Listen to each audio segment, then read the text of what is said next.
El uranio debajo de tu ciudad lleva 4.500 millones de años sin hacer nada visible. No explota, no brilla, no emite calor que puedas sentir. Está ahí, en la roca, en concentraciones de partes por millón, sin anunciarse.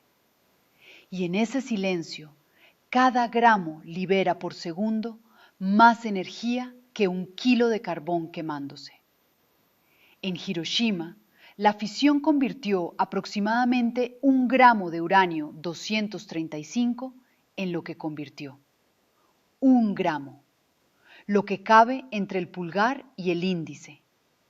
El resto de los 64 kilos de uranio de la bomba no reaccionó. Salió disparado en todas direcciones sin fisionar. Fue, en términos técnicos, desperdicio. La pregunta que nadie hace, ¿de dónde vino esa energía? No cómo se liberó. ¿De dónde vino? ¿Por qué estaba ahí antes de que alguien construyera nada? Antes de que existiera la Tierra, antes de que existiera el Sol. Eso es lo que vamos a responder. Todos tienen la misma respuesta preparada. E igual mc². La masa se convierte en energía. Einstein. La ecuación más famosa de la física del siglo XX, reproducida en camisetas, en paredes de cafeterías universitarias, en los primeros 30 segundos de cualquier video sobre energía nuclear que puedas encontrar. Es correcta, y con eso la mayoría de las explicaciones consideran el trabajo terminado. Pero decir la masa se convierte en energía es como decir que un edificio colapsó porque la estructura cedió. Describe el resultado, no dice nada sobre por qué la estructura tenía la tensión que tenía, por qué ese edificio específico y no el de al lado, por qué el colapso ocurrió cuando ocurrió. E igual mc² no dice por qué el núcleo de uranio 235 tenía energía almacenada. No dice por qué el de plomo 208 no tiene la misma inestabilidad, aunque ambos tienen decenas de protones y neutrones comprimidos en el mismo orden de tamaño, femtómetros, millonésimas de milímetro. No dice nada sobre la arquitectura que hace posible que 1 gramo tenga esa cuenta. La energía nuclear no es nueva energía creada en la reacción, estaba ahí antes. La fisión no la fabrica, la encuentra. ¿Qué significa eso realmente? Que Hiroshima no fue una creación, fue una extracción. Algo enterrado durante más tiempo del que existe la Tierra, sacado en microsegundos. Construyamos esto desde el principio. Cuando protones y neutrones se combinan para formar un núcleo, algo extraño ocurre con la masa.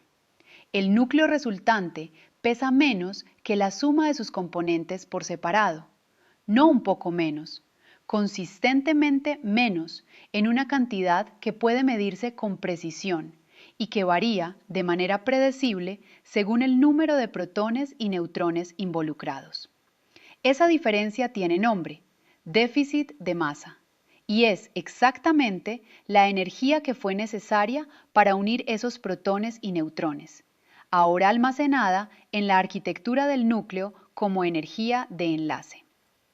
Piensa en una empresa constructora que compra terrenos, materiales y maquinaria por separado. Cada activo tiene un valor en el mercado, pero una vez que los integra en un edificio, el valor contable del edificio no es la suma de sus partes. Parte del capital se consumió en el proceso de construcción, en los contratos, en la logística, en los permisos. El déficit no es un error, es el registro de cuánto trabajo costó construir la estructura. El déficit de masa nuclear es ese registro. Cada núcleo lleva inscrito en su masa cuánto trabajo hizo la fuerza que lo construyó. ¿Y qué significa eso realmente? Que la masa de un átomo no es la suma de sus partes. Es la suma de sus partes menos la historia de cómo se ensamblaron. La fuerza que ensambló esos núcleos opera bajo una restricción geométrica que determina todo lo que viene después. La fuerza nuclear fuerte, la que mantiene unidos a protones y neutrones, es, a distancias de femtómetros,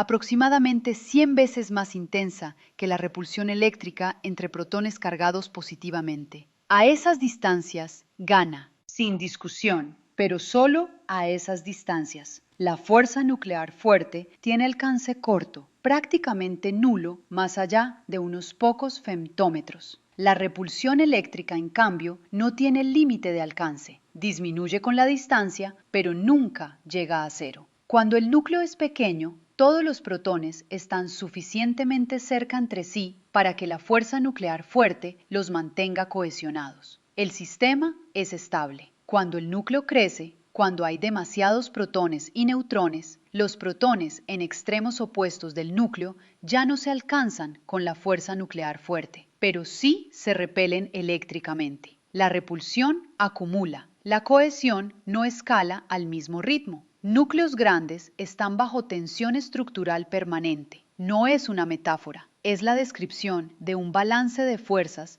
que en ciertos núcleos está cerca del límite donde la repulsión gana. ¿Y qué significa eso realmente? Que la inestabilidad del uranio no es una propiedad misteriosa, es geometría. Demasiados protones, demasiado lejos para que la fuerza de cohesión los alcance a todos con eficiencia. Si graficas la energía de enlace por nucleón, por cada protón o neutrón, contra el número total de nucleones en el núcleo, obtienes una curva. Sube rápido para los elementos ligeros. Alcanza un pico alrededor del hierro 56 y el níquel 62. Y baja gradualmente para los elementos más pesados. El pico es el punto de máxima estabilidad. Los elementos en ese pico tienen el mayor ahorro energético por nucleón. Son los que el universo ensambla con más eficiencia. Los elementos más ligeros que el hierro pueden liberar energía al fusionarse, al unirse con otros núcleos. Suben hacia el pico desde la izquierda. Los elementos más pesados que el hierro pueden liberar energía al dividirse, al fisionarse, bajan hacia el pico desde la derecha. El hierro no puede hacer ninguna de las dos cosas con ganancia energética. No se puede extraer energía del hierro, ni fundiéndolo, ni fisionándolo. Es el fondo del pozo, el punto donde el universo terminó de optimizar la arquitectura nuclear. Esta curva no es una clasificación de elementos, es un mapa de energía disponible. Cada núcleo está en algún punto de ese mapa y su posición determina si puede liberar energía y de qué manera. El uranio 235 tiene 92 protones y 143 neutrones. Está en la región derecha de la curva, por encima del hierro, bajo tensión estructural, inestable, aunque no inmediatamente reactivo. Cuando absorbe un neutrón libre, absorbe también la energía cinética de ese neutrón. El núcleo se deforma, se estira, la geometría interna cambia, de tal manera que la repulsión eléctrica entre las dos mitades del núcleo deformado supera la capacidad de la fuerza nuclear fuerte de mantenerlas unidas. El núcleo se divide. Los dos fragmentos tienen, sumados, menos masa que el núcleo original. Esa diferencia, medible, predecible, consistente con el déficit de masa de los fragmentos resultantes, aparece como energía cinética de los fragmentos, como radiación gamma y como neutrones libres que salen disparados y pueden encontrar otros núcleos de uranio 235 y repetir el proceso. Cada fisión libera en promedio entre 2 y 3 neutrones. Si cada uno de esos neutrones provoca una nueva fisión, cada una libera 2 o 3 más. La cantidad de fisiones simultáneas crece de manera exponencial. En microsegundos, millones de reacciones. La diferencia entre un reactor y una bomba no es el uranio, es cuántos de esos neutrones se capturan antes de que encuentren otro núcleo. En un reactor, barras de control y material moderador absorben suficientes neutrones para que exactamente una fisión por generación produzca la siguiente. La reacción es continua, pero controlada. En una bomba, la masa de uranio se configura de manera que ningún neutrón se desperdicia antes de que la reacción sea tan intensa que ya no importa contenerla. La diferencia entre las dos aplicaciones es ingeniería. La física es la misma. Aquí es donde la mayoría de los videos termina. Reacción en cadena, energía liberada, aplicaciones civiles y militares, créditos. Lo que sigue es donde se rompe la limpieza. La fisión del uranio libera energía porque el uranio está arriba a la derecha del hierro en la curva de enlace. Eso significa que tiene más energía potencial que los fragmentos que produce. Al dividirse, esa diferencia se libera. Hasta aquí todo es consistente. Pero hay una pregunta que nadie formula en los primeros 10 minutos de ningún video sobre fisión nuclear, y que es exactamente la pregunta central. ¿Cómo llegó el uranio ahí arriba en la curva? Construir un núcleo de uranio a partir de hierro no libera energía, la requiere, mucha. Más energía de la que la fisión del uranio libera al destruirlo. El universo gastó en la construcción del uranio más de lo que nosotros extraemos al fisionarlo. Cada reactor nuclear, cada arma nuclear, está quemando un depósito energético que alguien, algo, llenó a pérdida hace miles de millones de años. ¿Quién financió eso? Las supernovas. Y, con mayor certeza desde 2017, las colisiones de estrellas de neutrones, kilonovas. Cuando una estrella masiva agota su combustible y su núcleo colapsa en microsegundos, la energía liberada en ese colapso es suficiente para llevar núcleos de hierro hasta uranio, hasta torio, hasta todos los elementos más pesados que el hierro que existen en la Tierra. El proceso se llama nucleosíntesis por captura rápida de neutrones, proceso R. En décimas de segundo, en la envoltura de una estrella que muere o en la colisión de dos objetos compactos, el universo construye núcleos que ningún proceso estable podría producir. El uranio en la corteza terrestre es ceniza de esas explosiones. Llegó aquí en el polvo que formó el sistema solar, antes de que existiera el Sol, antes de que existiera la Tierra. Lleva 4.500 millones de años esperando en la roca. Estamos cobrando un cheque que una estrella muerta firmó antes de que existiera este planeta. Eso no es poesía, es la descripción literal del origen del combustible nuclear. Ahora la parte que ningún video toca en el mismo párrafo.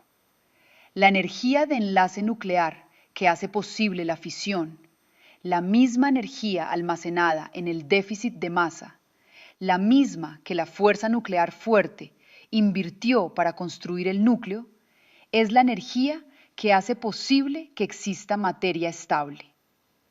Si la fuerza nuclear fuerte no existiera, o si fuera ligeramente más débil, los protones no podrían permanecer juntos en ningún núcleo. El hidrógeno existiría, nada más.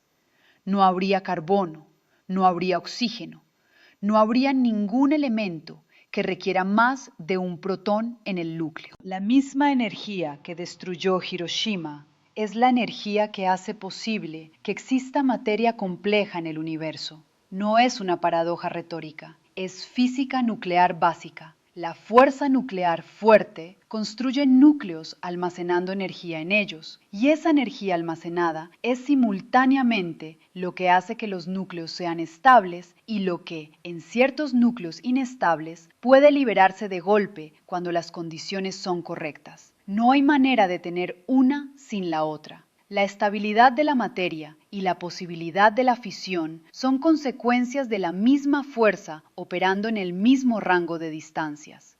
Siéntense con eso un momento, porque la mayoría de las explicaciones lo evitan, porque hace incómoda la narrativa de la energía nuclear como algo radicalmente separado de la física ordinaria. No lo es. Es la misma física, en el mismo núcleo, vista desde dos ángulos. Y hay una capa más. El depósito es finito. Hay una cantidad fija de uranio 235 en la corteza terrestre. Cada fisión convierte ese uranio en fragmentos: cesio, bario, kriptón, estroncio, decenas de isótopos distintos que no pueden fisionar de la misma manera. La fuente de energía más antigua disponible en la Tierra es también la menos renovable en cualquier escala de tiempo que tenga sentido para una civilización. La estrella que firmó el cheque no va a firmar otro.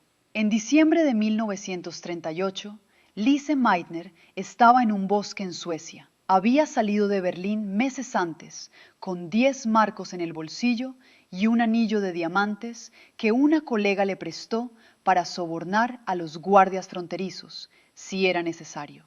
Era judía.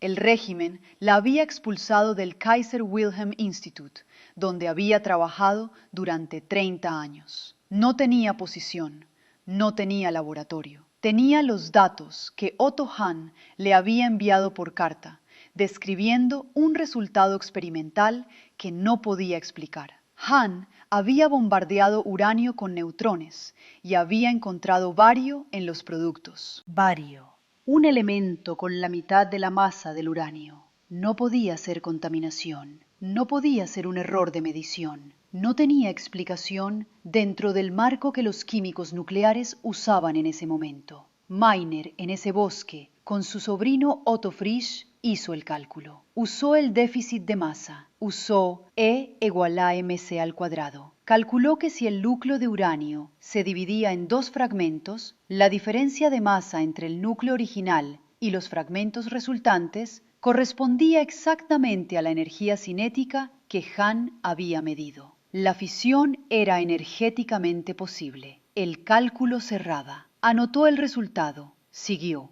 Hahn publicó el hallazgo experimental. El nombre de Meitner no apareció como coautora. Décadas después, cuando se le preguntó, dijo que ella ya no estaba en el equipo en el momento de la publicación. Técnicamente correcto, históricamente, una forma elegante de no decir lo que ocurrió. La nominaron al Nobel 19 veces. En 19 ocasiones, el comité encontró razones para no otorgárselo. No tengo observaciones adicionales sobre los procesos de los comités de premiación. Lo que sí tiene relevancia aquí, el cálculo que hizo posible la era nuclear lo realizó alguien que no tenía laboratorio, no tenía financiamiento, no tenía posición académica y técnicamente no tenía país. Lo que tenía era el déficit de masa, E igual mc al cuadrado, y la formación para saber qué hacer con esos datos. Los números no necesitaron que ella tuviera oficina. El elemento más abundante en el núcleo de la Tierra es el hierro. El manto, la capa entre la corteza y el núcleo, que tiene 4 veces el volumen de los océanos y 4 veces su masa, está parcialmente fundido, parcialmente fluido. Esa fluidez es lo que mueve las placas tectónicas, lo que genera volcanes, lo que produce la actividad geológica que sobre millones de años reguló el ciclo del carbono, modificó la composición de la atmósfera, hizo posible condiciones compatibles con vida compleja. Aproximadamente la mitad del calor que mantiene ese manto en ese estado viene del decaimiento radiactivo de uranio, torio y potasio 40 en el interior de la Tierra. La tectónica de placas funciona en parte con energía nuclear, no con reactores, con el decaimiento lento y continuo de los mismos núcleos inestables que están en la roca bajo tus pies, liberando energía a una tasa lo suficientemente baja para que el planeta no se enfríe, lo suficientemente alta para que el manto no solidifique. Sin esa energía nuclear de fondo, la Tierra habría perdido su calor interno hace miles de millones de años. El manto habría solidificado. Las placas habrían dejado de moverse. El ciclo del carbono, que depende de la subducción de placas para reciclar CO2 del fondo del océano de vuelta a la atmósfera, se habría detenido.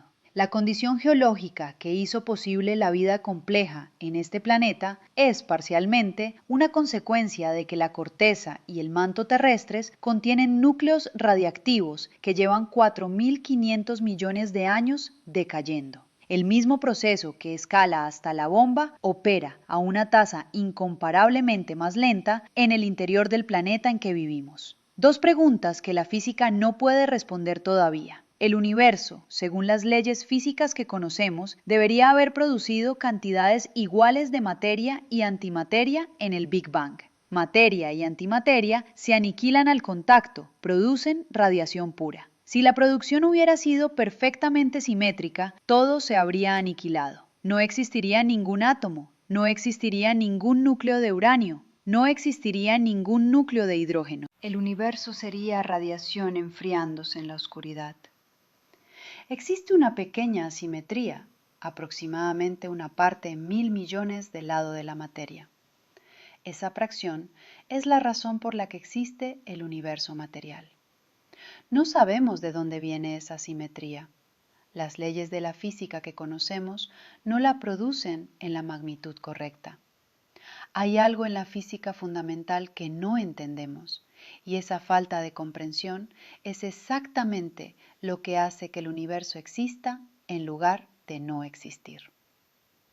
La segunda. Sabemos cómo se comporta la fuerza nuclear fuerte en núcleos atómicos del tamaño que podemos estudiar en aceleradores.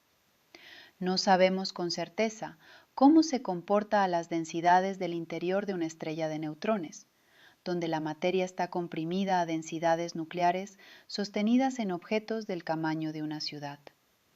Los modelos predicen estados distintos de la materia a esas densidades: condensados de quarks, superconductividad de color, fases de la materia que no tienen nombre en ningún experimento de laboratorio, porque no tenemos laboratorio capaz de reproducir esas condiciones. Tenemos datos de ondas gravitacionales, de colisiones de estrellas de neutrones, que deberían ayudarnos a distinguir entre modelos. Hasta ahora, no hemos llegado a una respuesta que todos los modelos acepten. La fuerza que hace posible la fisión tiene límites de comprensión que la física no ha cruzado todavía. Empezaron con 1 gramo, con Hiroshima, con E igual mc² como respuesta. Lo que tienen ahora es diferente. Un núcleo de uranio que lleva 4.500 millones de años almacenando energía estelar, energía que el universo invirtió a pérdida en la explosión de una estrella que no existe desde antes de que existiera el Sol. Un núcleo mantenido en tensión estructural por una fuerza que opera solo a distancias de femtómetros. Inestable porque tiene demasiados protones demasiado lejos para que esa fuerza los alcance a todos. Un núcleo que al dividirse